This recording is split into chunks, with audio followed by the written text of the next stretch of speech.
Shamshad films present. Music by Sagar Mehra.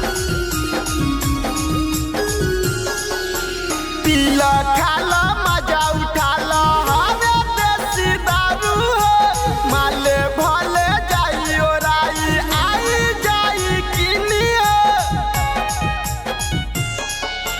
पीला खाला मजा उठाला हवे देसी दारू हो, माले भले जाई ओराई आई जाई किनी हो।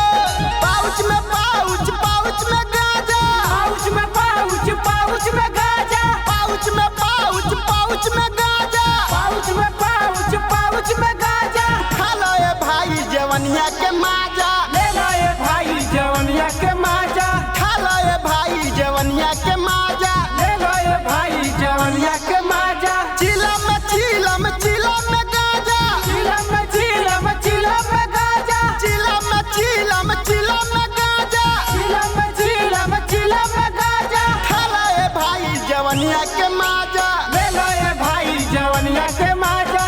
खा लो ये भाई जवनिया के माजा, ले लो ये भाई जवनिया के माजा।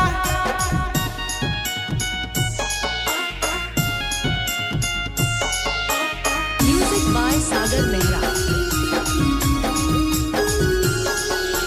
संसद दीवाना के गाना बाजी कमर सब हिलइए हो, तो गिर ढारी ढारी बोतल सबके पिलइए हो।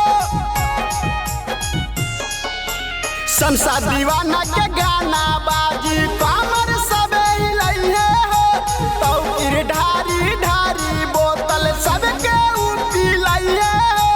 बीड़ी में बीड़ी बीड़ी में गाजा, बीड़ी में बीड़ी बीड़ी में गाजा, बीड़ी में बीड़ी बीड़ी में गाजा, बीड़ी में बीड़ी बीड़ी में गाजा। खा लो ये भाई जवनिया के माजा, ले लो ये भाई जवनिया के माजा। खा लो ये भाई जवनिया के माजा, ले लो ये भाई जवनिया के माजा।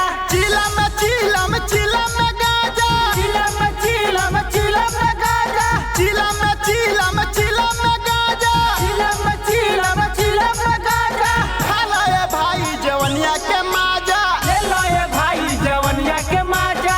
खा लो ये भाई जवनिया के माजा, ले लो ये भाई जवनिया के माजा। शमशाद रिकॉर्डिंग स्टूडियो मेघवल मठिया।